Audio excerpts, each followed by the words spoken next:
In the early 1980s, the video game industry nearly collapsed.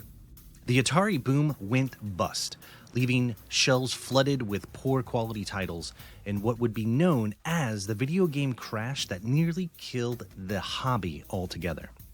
Many thought that video gaming was a fad and that it had come and gone. But by the mid to late 80s, arcades were fading as the epicenter of gaming culture, replaced by something even more powerful: the home consoles. The Nintendo Entertainment System stormed into living rooms across America, reviving the industry and creating an entire generation of gamers. Yet, this revival came with a few new frustrations. These games were punishingly hard. Games like Battletoads, Ghosts and Goblins, Contra, they all demanded infinite patience. Players loved the challenge, but often they would hit walls that they couldn't pass, and even others wanted to push the limits even further. They wanted to experiment with ways to make games harder, stranger, or just simply different. And then came a device that promised to change everything: the Game Genie. This is a gadget that lets players bend the rules, break barriers, and reshape their experience as video gamers. Celebrated by players, condemned by developers, and fought over in court, it became one of the most controversial and iconic accessories in gaming history. Segment 1: Origins. The Game Genie's story starts with innovation on both sides of the Atlantic. In the UK, Codemasters, who is known for creative, sometimes unlicensed games, began experimenting with a cartridge that could intercept and modify game code in real time. Across the ocean, Louis Galoob Toys was searching for the next big hit to ride the wave of home console success. And meanwhile, in the United States, outsourced engineers like Jay Eagleston were working with small contract firms designing electronics for hire. Galoob was sort of the inventor of and created the hardware. Codemasters kind of may have come up with the idea. Maybe they had a prototype of some sort, but never really flew. But they were British and Galoob was American, and so they kind of partnered with each other, and Galoob really kind of became the inventor for the North American market. Through colleagues Jack and Larry of Microsystems Development, Jay was brought into the fold. Codemasters had the idea, Galoob had the market, and Jack and Larry had the hardware designs. What was Jay's job? Well, to create the code that would unlock whole new ways to play video games.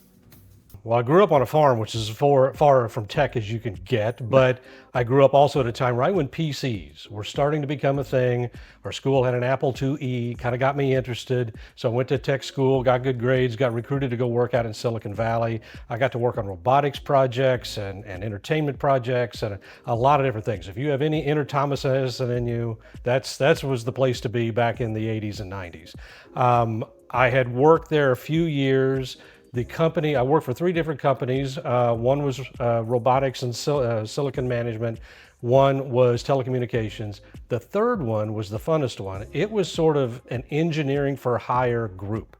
If you have an idea and you got money for a new idea, new product, new invention, you just don't know how to invent it.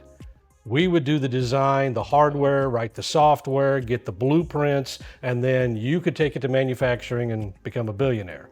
And and a lot of companies would have an idea, but they didn't want full-time engineer staff that once they've invented it, then what do you do with them? So they would just hire out and subcontract that. And so I got to work on a variety of things.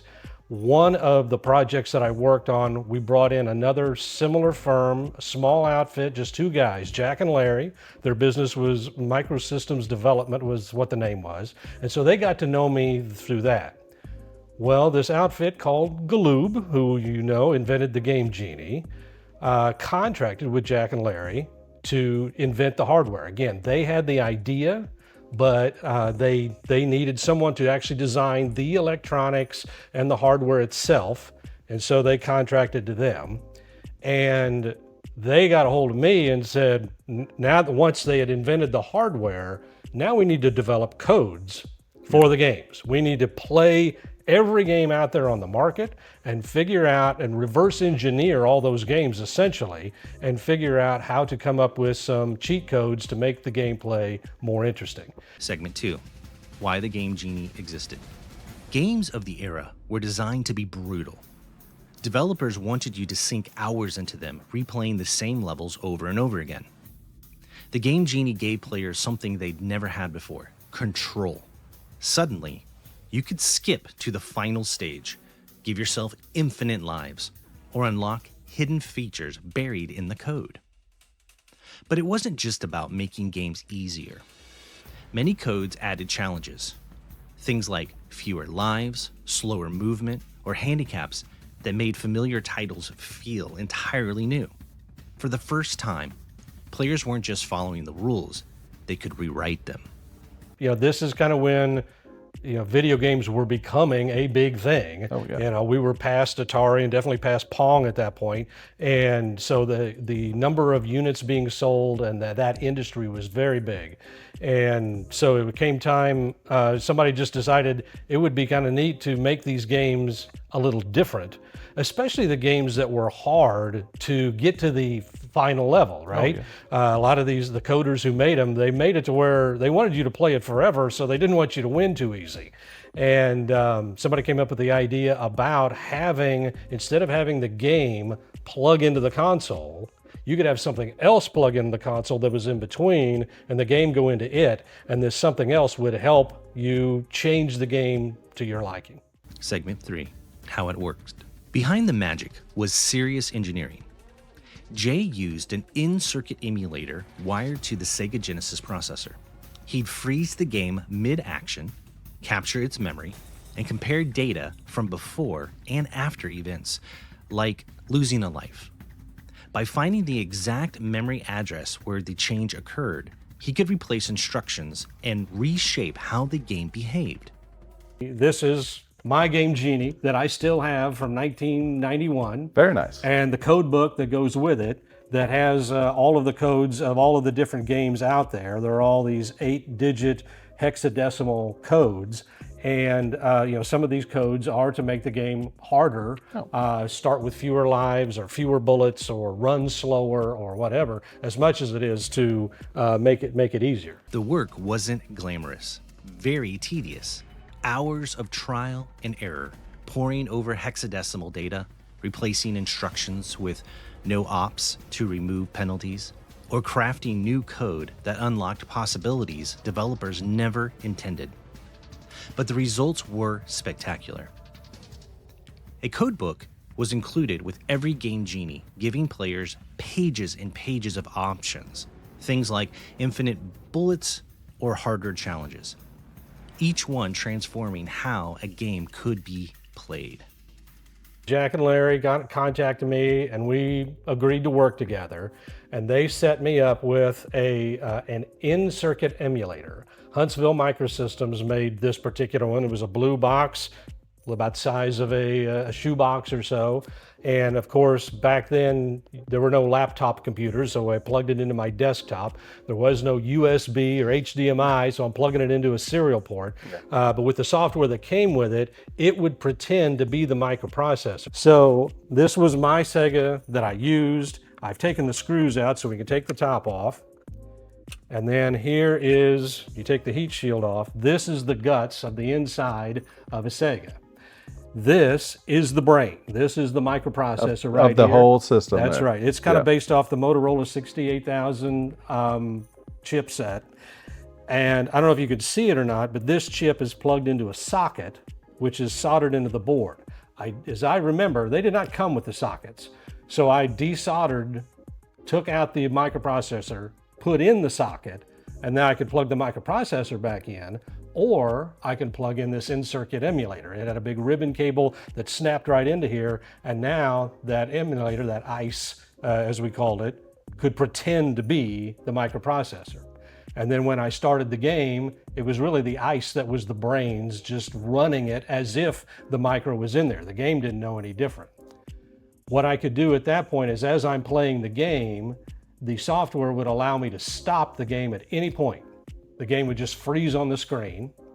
and with another key press or two, it would take a snapshot of the RAM, of all of the data in the RAM at the time. Now this data is going to be everything about the game, where you're at, how many lives you have, how many bullets you have, the graphics and all. And it was, several thousand bytes of information. But I take that data, save it off to a file, then start playing the game some more and keep going, and then stop a little later, and then compare those two files. If I had died, you'd say I played, I lost a life, I took a snapshot before I lost, snapshot after I lost, then I could compare where in data did that value change. I went from 3 lives to 2 lives. Well, in the first snapshot, where there's a 3, that now there's a 2. And then I would know that's the address where the lives are kept.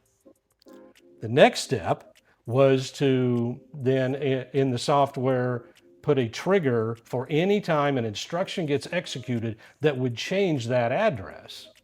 That's the instruction that would decrement how many lives you get every time you die. And if we could erase that instruction, you get infinite lives. Yeah. And so that's kind of the crux of how all of those cheat codes were made. Just a lot of trial and error of taking snapshots of RAM and then figuring out where in the code that changed. And this is machine level code at this point. This isn't English looking code. It's all hexadecimal gobbledygook, but that's how it was done. Segment 4, controversy and lawsuit. With popularity came pushback.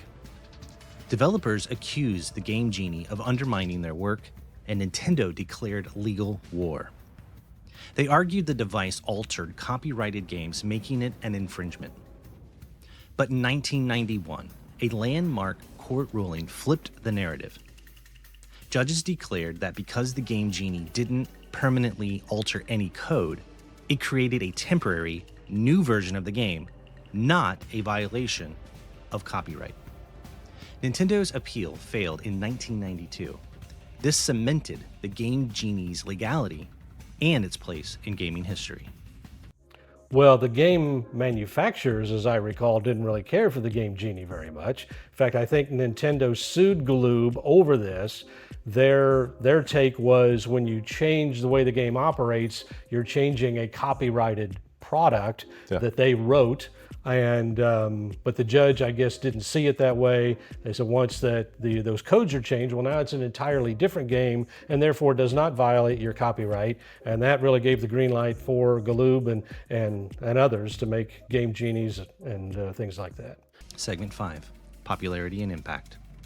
The court fight only fueled its legend. The Game Genie sold millions worldwide, becoming a staple in homes across the US and UK. Each unit came with a thick codebook filled with pages of carefully crafted cheats. Without it, the Genie was useless. Random codes rarely worked and almost never produced anything meaningful. For Jay, the pride came from not in infinite lives alone, but in the variety. Dozens of codes per game that let players shape their own experience. From Sonic the Hedgehog to King's Bounty, Game Genie turned great games into playgrounds of possibility. Well, just being able to come up with the variety of codes for each game, I thought that made the product itself better. Like I said, it wasn't just infinite lives, infinite bullets, and you're done. There was such a variety of other codes. Segment 6, developer resistance and technical challenges. Game makers didn't stay quiet. By the Genesis era, some titles included protections, checksums, which are tests designed to detect if a Game Genie was in use. If the math didn't add up, the game would refuse to start. But the engineers fought back, creating new codes that bypassed those safeguards. It was a constant back and forth, like an arms race between the software developers trying to stop the Genie and the engineers who were putting in workaround and the players who were determined to keep using it. Now, I will say one of the interesting things that the game makers did, like I said, they didn't really care for the Genie. So they started, by the time the Genesis came around on a lot of the games I worked on, they were putting in software at the very start of the game when you started it to do a checksum. and basically add up the value of all of the bytes of the game itself. And if it didn't add up to the right number, they knew there was a Game Genie in there that was changing some of that, and then it would just cease to work. Now, of course, we got around that by just creating a cheat code to defeat the checking of the checksum. But that would then tie up one of you only could put in so many codes, and that was sort of a key code, and that would tie up one of those. Segment 7, Decline and What Could Have Been. Like all cartridges, the Game Genie's fate was sealed by technology. As the industry shifted to CD-based consoles, there was no longer a slot for the Genie to sit between the game and the system. There were plans for a Game Genie 2. It was supposed to be complete with high score, saving, and even tools to let gamers discover their own codes, but it never made it past the prototype. There was supposed to be a Game Genie 2, and it had two key features. One was it would kind of be able to take those before and after snapshots and help the gamers figure out their own codes. And then it also would have a battery backup so you could save your high scores. But that never came to market because the platforms all changed from cartridge to CD-based games about that time, and that just ruined any hope of that. By the mid-90s, the Genie faded as quickly as it appeared. Yet, its legacy endures. The Game Genie reinforced the idea that bending rules was a part of gaming culture. It helped to normalize cheat codes, inspired competitors like Action Replay and Game Shark, and even influenced how developers began hiding Easter eggs and cheats directly into their games, which was already a long-standing practice. So I think it did reinforce the idea of Easter eggs being put in games, but like I said, I played the Atari before, and if you play the game Adventure, and you find this magical little dot and you put it in this one wall, you get to go in an extra space where it says this game was created by Warren G. Robinette. Yeah. And that name was, of course, referenced in Ready Player One. I mean, he was kind of a pioneer back in, and that was all well before Nintendo and Sega. Today, Game Genies are prized by collectors, remembered in pop culture, and cherished by those who grew up with them. More than just a cheat device, it was proof that players wanted to take control of their games, to experiment, to explore, and to play on their own terms. In the end, the Game Genie wasn't about breaking games, it was about breaking limits. It gave players freedom, turned frustrations into fun, and sparked debates about creativity and control that still echo today. Out of the bottle came more than a cheat. It was a revolution in how we played. Thank you for watching. This has been a production of the Wired Nerdy Podcast.